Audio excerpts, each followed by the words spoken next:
revealed by struggle. How difficulties shape who we are. Epictetus said, difficulties show a person's character. The mirror of adversity. When life is easy, almost anyone can seem composed, confident, kind, collected, but remove the comfort. Apply pressure.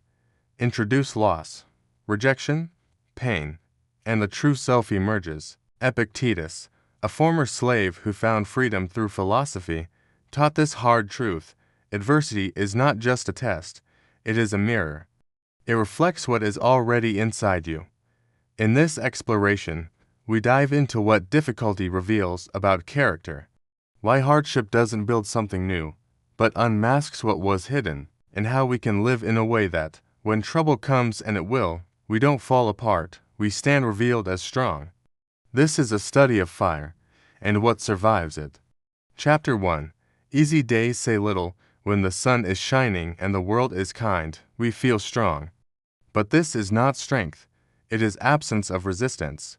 True character is not forged in comfort, it is exposed in trial. The Stoics knew, we cannot measure who we are by how we feel on vacation, only by how we behave when everything falls apart. Don't trust the version of yourself you meet only in ease. Get to know the one who shows up when life gets hard. Chapter 2.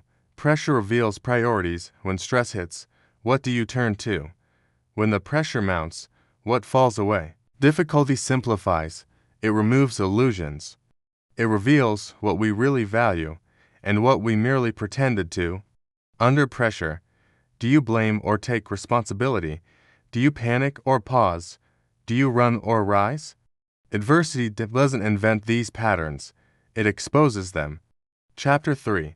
Crisis doesn't build you, it introduces you. People say, hard times build character, but the Stoics would argue, they uncover it. The soldier does not become brave in battle. He is revealed as brave because he trained for it. You do not become patient, composed, or honest in difficulty unless you've cultivated those things beforehand. Crisis introduces you to the version of yourself you've been quietly building or neglecting. Chapter 4. Who are you when no one is looking? Hardship isolates. It pulls us out of the spotlight. The applause fades. The social feed pauses. The world goes quiet, and there you are, raw, alone, accountable. Do you still do the right thing when no one will see it? Do you still hold your values when no one is rewarding you for them? That's character. That's what difficulty measures. Chapter 5. The power of inner anchors. What keeps you upright when the storm hits?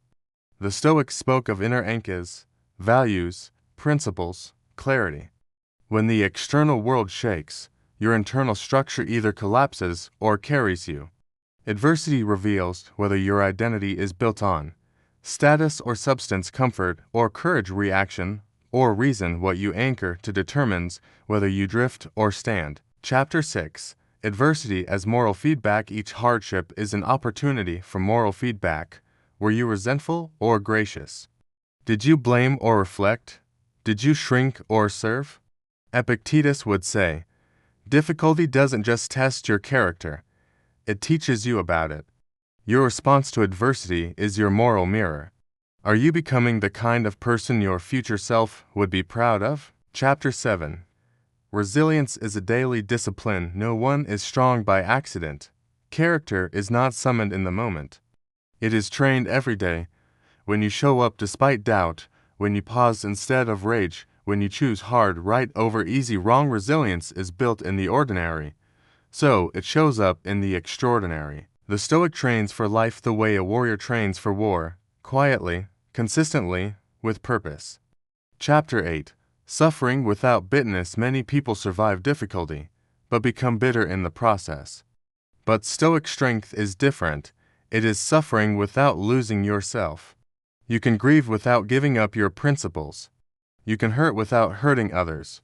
You can bleed without becoming cruel. To suffer with grace, this is rare, and it is powerful. Because it shows, the fire burned, but it didn't bend you. Chapter 9. Why some people break and others don't. Two people face the same tragedy. One collapses, one rises. Why? It's not luck, it's preparation. One built resilience when things were good. The other coasted. One turned pain into purpose. The other turned pain into poison. Epictetus reminds us, it's not the event, it's the response. Not the hardship, but the framework you carry into it. Chapter 10. The fire that forms you don't wish for ease. Wish to become someone who thrives in difficulty.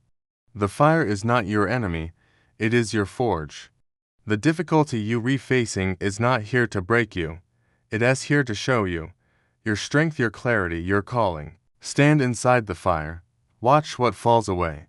What remains is who you really are, that is character. And difficulty is how it's revealed.